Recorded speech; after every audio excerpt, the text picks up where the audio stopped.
भारत में gas cylinder क्यों महंगे हो रहे हैं?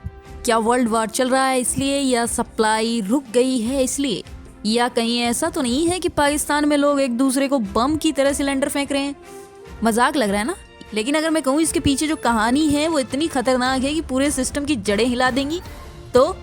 तो ये है धुरंधर 2 द रिवेंज, या ये कह लीजिए धुरंधर द रिवेंज। और भाई क्या फिल्म है, मतलब फिल्म नहीं है, खुला युद्ध है। 4 घंटे की फिल्म, लेकिन 1 सेकंड भी आप बोरियत महसूस नहीं करेंगे। हर सीन या तो दिल तोड़ेगा या फिर खून खौला देगा। और कहानी है एक ऐसे लड़की की जो देश के लिए जीना चाहता था, लेकिन देश के लिए मरने से भी बड़ा काम करके जाता है।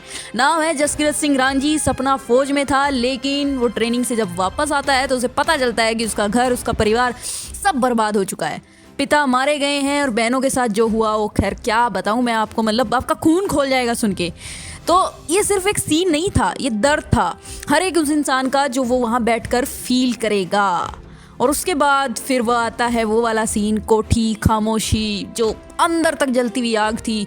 और फिर वो गाना आरी आरी आरी, अरे भाई क्या डायलॉग नहीं थे, मतलब कहर था। पूरा सीन ऐसा लगता है जैसे स्क्रीन से बाहर आ जाएगा।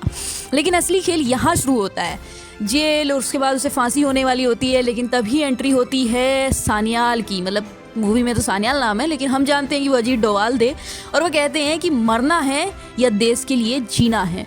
और वहाँ पे वो डायलॉग आता है कि घायल हो इसीलिए घातक हो। और वही बस जसकीरत सिंह रांझी वहाँ मर जाता है और जन्म होता है अमजारी मजारी का। और फिर शुरू होता है एक्शन, शतरंज, Lyari, gang war, mafia, terror network. और बीच में एक आदमी जो बंदूक से नहीं दिमाग से मारता है। 2 गैंग को भिड़वाता है, उन्हें खत्म होने देता है, और फिर जो बचता है उसे खुद खत्म कर देता है।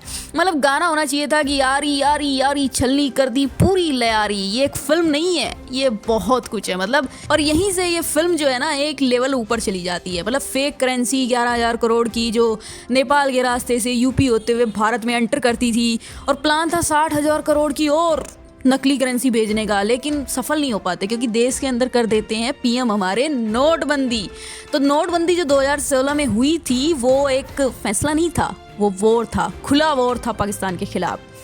मतलब देने के लिए आपको स्पॉइलर दिया जा सकता है, लेकिन मैं चाहती हूँ कि ये मूवी आप जाकर सिनेमा में देखें। मेजर इकबाल दिमाग से, जमील मामा शैतान, और भाई जमील मामा लास्ट में जो उनका वो किरदार निकल कर आएगा ना, वो आपने प्रिडिक्ट किया ही नहीं था। मतलब तुम समझ ही नहीं पाओगे। वो हंसाता है और सबसे ज़्यादा लास्ट में वही इंसान तुम्हें रुला कर जाएगा, और खेल ऐसा खत्म करेगा ना कि मज़ा ही आ जाएगा। फिल्म में देखने को मिलता है दाऊद इब्राहिम, जो एक बूढ़ा सा आदमी है और बीमार सा है, लेकिन लेटा हुआ है, लेकिन उसके नाम में काफ़ी डर है। वो सीन वो शांत है, वो धीमा है, लेकिन पूरी फिल्म का वजन उसी में है। रणवीर सिंह भाई क्या एक्टिंग नहीं, मतलब किरदार को जीना किसे कहते हैं ना, वो आपको रणवीर सिंह बताएंगे। संजय दत्त स्क्रीन पर आते ही सीन भारी हो जाता है। और फिर आदित्य धार का जो मतलब जो बंदे ने लिखा है, जो डायरेक्ट किया है, ये फिल्म नहीं है भाई, ये एक ऐसा लेवल है ना बॉलीवुड वालों का, मतलब जो निकल के बाहर आता है। लोग कहते हैं कि बॉलीवुड में अब अच्छी फिल्में नहीं बनती। अरे भाई आदित्य धार भी वहीं का है ना। मतलब वो बताता है कि बंदा एक बार अगर कुछ ठान लेना तो वो करके रहता है। तो ये आदित्य धार ने करके दिखाया है। और अपनी पत्नी को भी एक छोटा सा रोल देके बीच में भेजा था, बड़ा अहम रोल था, लेकिन वो मज़ा आएगा आपको देखने को। मतलब हर सीन आपको हिलाएगा, रुलाएगा। और देशभक्ति, मतलब डायलॉग से नहीं, खून में दौड़ेगी आपके देशभक्ति, ऐसी है। तो अगर आपने फिल्म नहीं देखी है तो सिनेमा में जाकर देखिए, क्योंकि नेटफ्लिक्स पर जब आएगी तब तो कोई भी देख लेगा। तो मतलब जाइए, इस वीडियो को आप लाइक ना करें, शेयर ना करें, सब्सक्राइब ना करें, लेकिन मूवी ज़रूर देखिएगा जाकर।